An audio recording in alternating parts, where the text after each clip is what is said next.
ask you this maybe as a follow up because, like, and this is just maybe because I want to understand this clearly. So you're using a Claude or a chat, and right now, without your context window, I just go, hey, I'm wanting to set up a mine in Ghana, for example. We make mistakes, We learn, we grow we share. shamelessly. This is Shameless Tuesdays. The Digital Transformation Podcast brought to you by Transformation Leader. Hi, my name is Dzikamai Gangaidzo, and I'm the host of the Shameless Podcast. Hi, my name is Nono Bokete, and I'm the CEO of Data Sentinels, and I am the producer, co-host, everything, every woman. Thank you. Well, I don't know I also forgot to mention that I am a mining engineer first and foremost. And so, I also forgot to mention that I write books. okay, And that's what I thought. All right, fine. Miss five author, five book publisher. Anyways, I'm not even gonna go there because I'm gonna definitely lose that battle. Now, no, what's the topic that we're gonna be discussing today? Because I'm extremely keen or interested in what you have to say. That you can have a diverse team, but still have a biased AI product. A diverse team with how? Because isn't that the whole point of having a diverse team?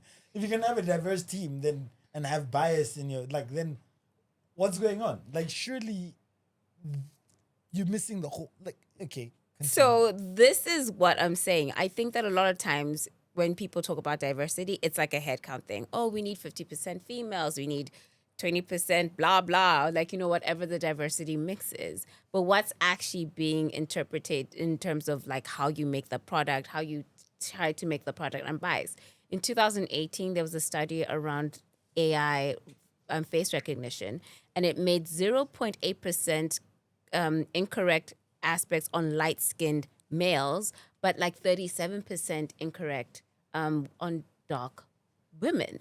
So there's already a bias. And yes, I know that study is old, but I still think that that's true even now. Oh, wait. So explain to me. There was a diverse team. Yes. The diverse team existed, and then Yes. the diverse team created a product that essentially resulted in that essentially resulted in the algorithm output being incorrect on 38% of the time on light-skinned females. Dark-skinned women. Women. Yes. And so Which is significantly more than on the light-skinned males. And that's just a function of what the data is being trained on. So I don't know if this has ever happened to you, but it's happened to me. And I didn't understand it till I started reading a lot about visual recognition and how that system's changed. But sometimes when I go wash my hands and I put my hand under for it to like register my hand, it won't do anything. Like it won't do anything. I promise you. So this is, I'm not even making this up. This has happened. Where all my, lighter, fairer friends are like just go, and it just like works. Okay. That's fine. I'm happy for this when to you're be. drying your hands. No, when you want the soap dispenser to come out. Yeah. So, you don't wash your hands, so obviously you wouldn't know. No, I would, 100%. So wait, so that uses the same technology that then allow that. So what happens there?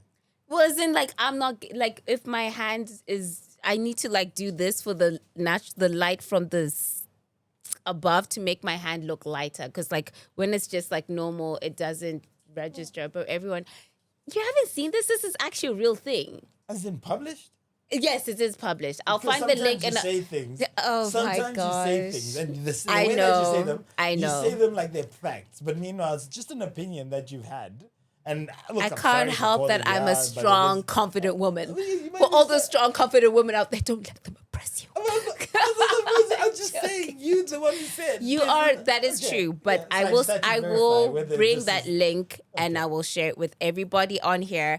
And I'm going to even post this under the reel just to show y'all that I read and that's why I sound smart. All right, cool.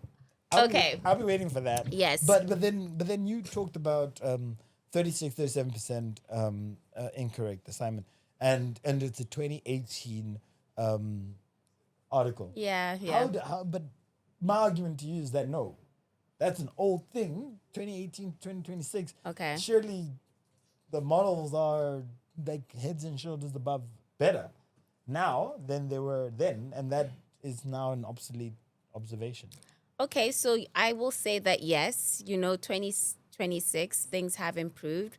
However, I challenge you right now to go onto your AI, generative AI tool, whether it's Claude Chat, and ask it to give you an image of a CEO. Do you Okay. need someone to... Where's DK's phone? No, No, we can do... Why can't we do that? Why? Look, I don't even have signal. I mean, here in Really? yeah, Okay, no, conveniently you don't have no, signal? I'm just saying, because I'm telling you we've that got the 30 minutes. results... Okay, so what was The your experience? results... What was your Okay, experience? so I'm going to go specifically on what I did. Yes. So the beginning of this year, there was this challenge where you were supposed to do like a caricature of yourself. And, even teacher did one with so I did one, right? Yes. The reason I like ChatGPT over Claude is because ChatGPT is like the person I'm having an affair with, 100%. Like, they know everything about my life, everyone in my life, my health records, my fitness plans, and all that. So I'm thinking when I go do this depiction of me, I'm going to see me, right? Because but you've also shared images. No, I haven't shared images of myself. I have not shared images of myself.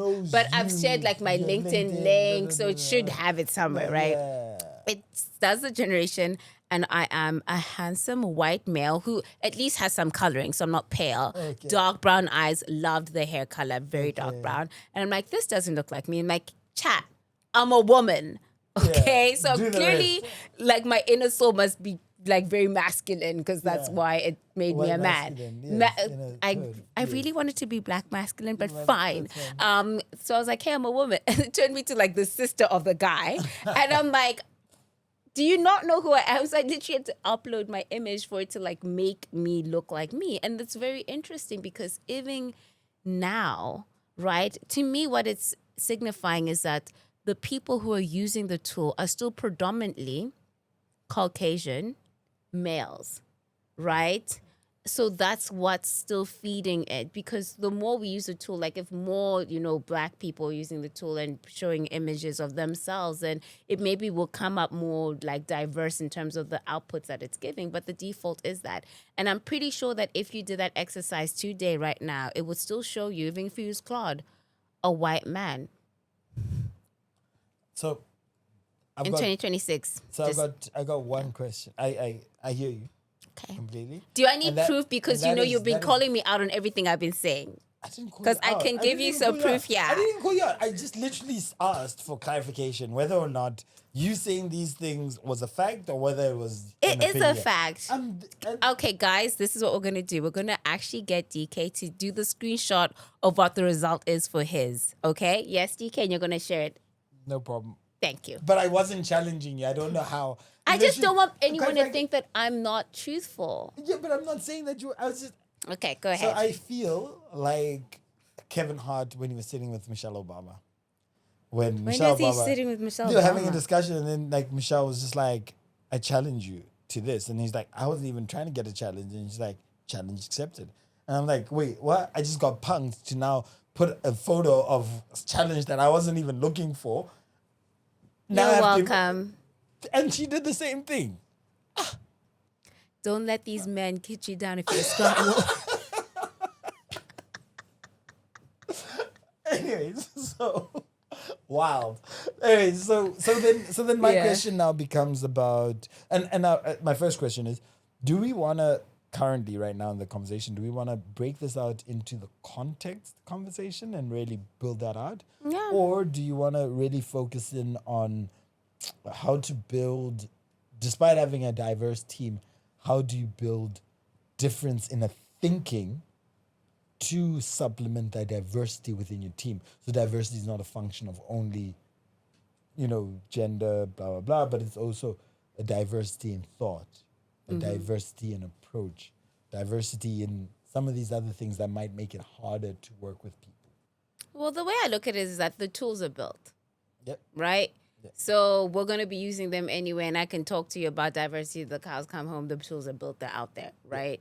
So how do we use the tools? And I think you have some really good examples of this, of like, how do we use the current tools for it to actually make sense for what we're doing, right? Or what we're experiencing in our specific worlds and lives. So go ahead, share. So I'll start then with context, in Yeah. my view, right? So, and this actually came from one of the workshops that we had yesterday. So for those of you who don't know, please feel free to join in and sign in to any of our workshops that we do. We do it every single quarter. Recently on an AI workshop strategy on AI adoption within Ghana. And this is essentially some of the things that we did discuss.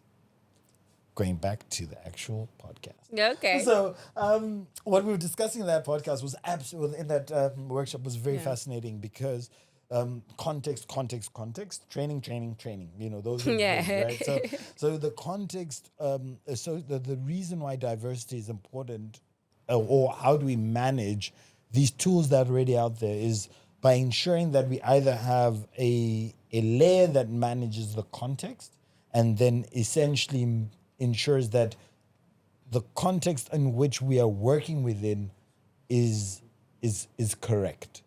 So whether it is my tone, whether it is my stance, whether it is my the pitch of my voice, all of these things, depending on the context that you're in, could be very different. But if you are taking one generative AI model or the large language model, and you just plant within it a command without the context, or an image without a context, then you could get very different outcomes. And so what I believe is ensuring that you either, number one, describe your context to the depth and to a large level of understanding, or you have, and a lot of different people have started creating these, is a layer that sits above some of these more mainstream products, and that layer sits on top, and it ensures that you've got a richer context to the environment and the situation that you're sitting in.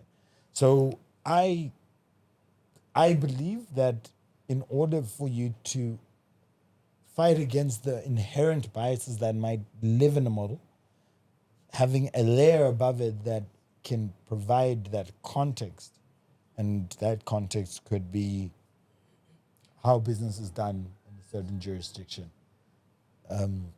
what some cultural differences might be important or not. Having that in there, I think, gives you the first step of what is important. Okay. So I definitely agree with that, but I'd also like to ask you this maybe as a follow up, because and this is just maybe because I want to understand this clearly. So you're using a Claude or a chat, and right now without your context window, I just go, hey, I'm wanting to set up a mine in Ghana, for example. So it's going to give me like, hey, these are the things that you have to do because it's been trained on maybe like how to set up a mine in Texas or set up a mine in England or whatever the case may be. And what you're saying is that if you now add that context right now to go, I'm in Ghana and this is what I know about the culture. I need to speak to the chief. I need to maybe speak to some of the local people in the space, and there's money that needs to be exchanged when I'm speaking, because I can't just go to the chief, just says, hello, like, Surprise. where's my chicken or We're my here goat? for- Exactly, like, right? So when you're talking about that context, is that you just explaining those things, or is it that layer that sits above, that's going to say, okay, in our culture, these are kind of the things that we do, so that when it comes up with a budget, it will say, 1.2 million for chief and friends, so something like that. So I'm going to attempt to answer that question. Yeah. However, I do believe that it would be, I would fall short in not allowing you the opportunity to also answer, because I do believe that you've got significantly more. Hey, what's happening here? What? Am I lying? You literally said, like, you spend 12 hours on chat, on Claude, and on chat. I've never said that in my life. 12 hours? That's too little. No, I'm kidding. 2 accounts, 12 hours, 24 hours in essence. But anyways, look, so I'm going to say my little bit, and then I'm going to let you maybe talk about yours. So No, I'm just actually- going to agree with anything No, you no. say. But what I ahead. will ask is for you to give an example of how you essentially prompt to ensure that your context exists. So I'm going to talk about it, but I would like an example from you as well of something you've done. Okay. So my view is that, and this is what I'll do is essentially put in. You could even prompt the prompt to give you Yeah, something, right? yeah. But essentially it is. Look, I'm in Ghana. Within Ghana, there's these social norms and structural, familiarities or things that are deemed that we should do, whether that is a chief, whether that is the way that you greet, how you greet, the sequence of hierarchy, the power structure, power dynamics. These are things that are incredibly important. As I build this out, I would like for these things to be maintained as cardinal to how you approach this problem. And so that is one part of it. So culturally, as an example. Then there are things that, you might go online and you might try to find, right? Claude might try to find, or you might try to find. But it's not necessarily written or is so intrinsically available like that. And that you might know, right? So the village that we are talking to has got a chief, a herdman, these are the different layers of individuals. All those individuals would require for us to ensure that we show our appreciation to them as we visit. However, as we visit, we cannot go without at least bringing to them some form of a gift. This is very normal, and whether I am coming in as a mining executive or I'm coming in as an individual who is part of their community, I have to show a level of respect as I'm coming from outside into a space. So coming empty-handed is not necessarily good etiquette. And that's also seen when you go to a house with somebody. It's something that I always find and I struggle. I always forget to bring a bouquet of flowers or a bottle of wine or, a pot of oxtail. Like I always forget A to pot bring. of oxtail? Hey, look, I'm Jeez. just saying, everyone likes different things. I'm right? happy for a pot of oxtail if you're Exactly. coming to my home. That's where I was going with that. Uncooked, because I don't know how you cook it, Okay, go Anyways, ahead. but my point is, there are certain things that would be not necessarily easily found online. Yeah. And so being able to put those in, even if you don't have a model that sits above, then that's fine. But and I think you cannot underestimate or you cannot underplay how much value that initial context build or that world build gives to any question that you then put forward. It really ensures that you're not necessarily from the from the get-go, you're not necessarily skewed into a wrong direction, and then you now start refining something that has an incorrect basis because it lost a lot of the cultural context at the beginning. Yes, you can try resolve it as you proceed, but I always believe that you need to start earlier with that than later with that. And so that can happen immediately right now. But what a lot of the other programs and products that they do have, the context is already prescribed within it. And that context is also it's a lot more extensive and to potentially even things that you might not know. And then also it might span multiple different tribes, multiple different regions. It might strive multiple different countries. And so some of these tools really allow for that context window to be a default parameter within how you deal with it. If you're dealing with African countries, as an example, there's somebody was talking about having they built something for 54 countries that gives the context across. And so depending on who you're talking to, it already knows those nuances that need to be addressed and adhered to. So that's the benefit of that. But in the absence of that, you can always just write down the context for the majority of what you're talking about. So I hope I've answered your question. Yeah, I like the comment around world building because I think that's really what it is. It's iterative. It's not once off.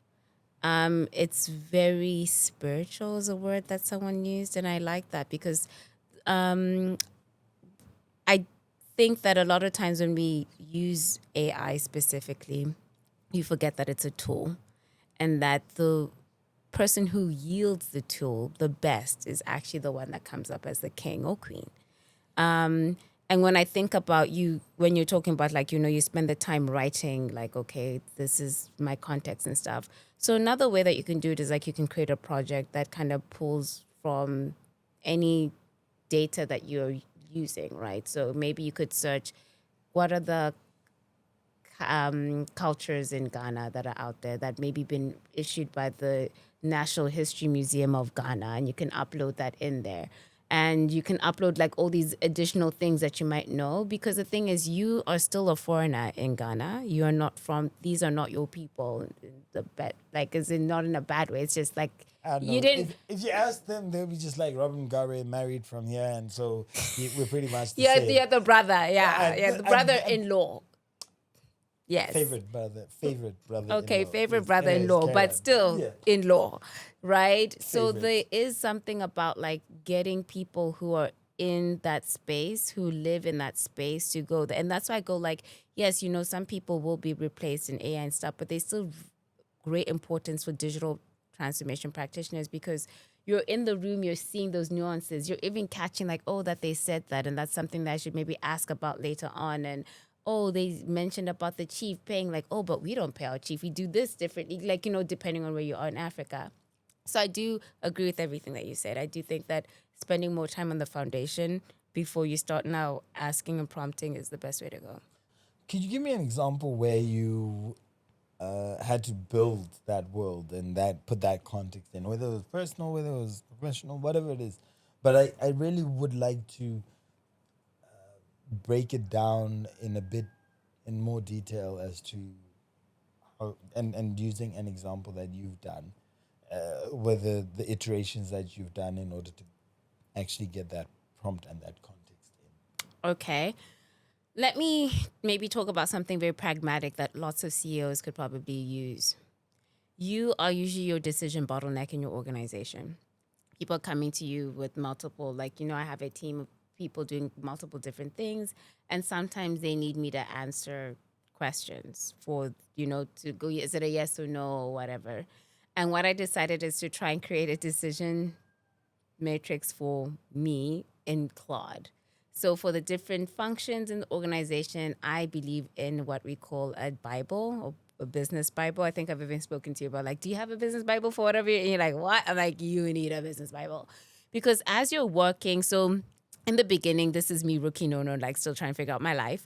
I'm just writing, I'm doing what you're doing, like, oh, hey, this is my context, blah, blah, blah, blah, and asking lots of questions. And I'm working on this for like, days, weeks, whatever the case may be. And then I was just like, I feel like I have too many things going on. And the reality is I didn't get this business Bible idea from writing the decision thingy. It was that I had to change certain fundamental things about how we were running one of our sister companies.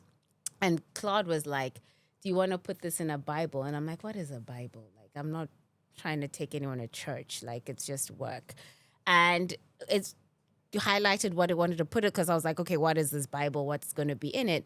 And when it highlighted the process, it's almost like a baby business plan, but more, like what are the decisions? What is the context of this? What information are you pulling from? Because I put a lot of things, like I said, like, the World Economic Forum is something that I reference a lot because it's a document that I read. It's also like research from Accenture, from Deloitte, from Baines and McKenzie around AI, around digital transformation, because they're producing like copious amounts of information that I'm not going to be able to get to, but I need my team to understand and analyze. So after building all that and literally going like, okay, this is me, this is what I do, this is what I'm trying to achieve, this is where I work, and these are the, the nuances that you need to know. And luckily, I actually have people in specific countries so that they can bring their own like cultural context in there. I want you to help me make these decisions. So usually if I get asked for something simple, like, am I supposed to be on a podcast or am I supposed to take this meeting? I'm usually going, okay, like, what's the meeting? I'm looking at the company. I'm looking at the podcast. Does it fit with my goals and stuff? And then I'm going, okay, yes or no.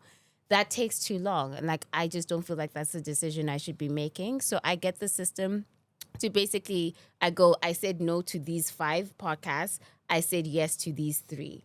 I said no to these 5 speaking engagements. I said yes to just this one, so that it sees what I do. Then I get like a new, so like, a week goes by, I get a new meeting request.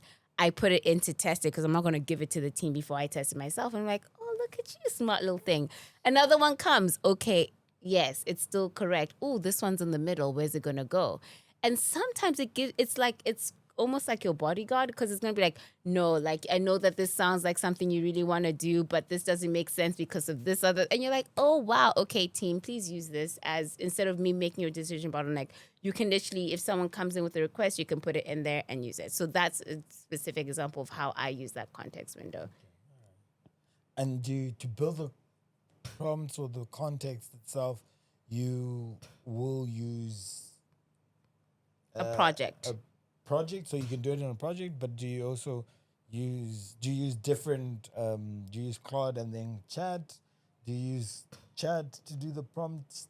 Is there any way that you actually build the prompts themselves? Yeah. Do you use? Is it Yes. just So sometimes I do start my prompts in Chat. Why? Why do I stop? I just feel like Chat, for whatever reason, is like faster, or maybe because I feel like it's known me for longer. But I usually start my prompts with Chat, even get some of its answers from Chat. And I'm like, okay, this is a good brainstorming session, and I'll kind of go back and forth. Then whatever I get out from that, I then take to Claude. I sounds like I'm literally just cheering on AI all day, but I am. I take that into Claude, and then like with Claude, I'll be like, okay, I need you to assess this as, A, B, C, D. These are some things that I'm concerned about, because you have to remember that you can't forget that you're the human with a brain who has experience and has that like tactile thing of like what, feels right or wrong when you're reading it. So putting that all there and be like, oh yeah, this is cool, this isn't cool, this makes sense, this doesn't make sense. And I feel like, what I like about Chat is I feel like it's able to kind of like, I use Perplexity as well. Like, so sometimes I do use 3. So I'll use Perplexity. Like if I'm going, I have no idea what the research is out there, and I'm not trying to use consensus, like, like the proper research, because I'm not writing a doctorate, right? So I'll just use Perplexity and be like, hey, what's the research out here around this? Then I'll pull, because it's going to reference the research, because Chat sometimes will just make out research. So I'll pull that research then into Chat, get Chat to kind of do like some of the break. Also, the other reason I use Chat is because it's cheaper in terms of tokens. So I want to kind of like do like my running in Chat, and then I'm saving the tokens that I have, because like my bills are really high in terms of my AI. And then I put it into Claude. So that's kind of like the process in terms of if I'm doing like deep research, that's kind of the process that I take. Perplexity, you get the things. Yeah, to get like my refine, and then Claude to execute. Yeah, basically, yeah. Oh, interesting. And it will run on its own, like, go away like a little hard worker on its, like a little worker ant. Away. Mm-hmm. Like, call me when you're done. And so then, to sort of bring it back towards the bias piece, right? Yeah. Training. Is this part of the discussion? Do we have enough time? I don't think we have enough time to talk about training. But what we can talk about is T4L. Please tell them. Okay.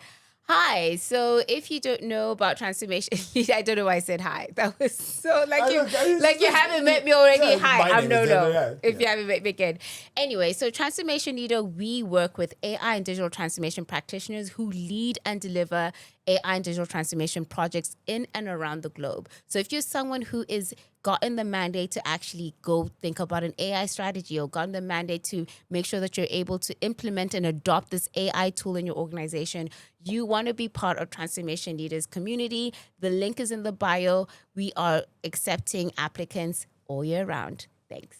So, and why I think that is so befitting is because when we look at training, which is the other part of that bias piece in my mind, is when people get trained on these tools and how to use them and the right way to use them and the things to look out for and how to prompt and all those things, I think that then allows for both the context and the training to come together to minimize the amount of bias that we do see.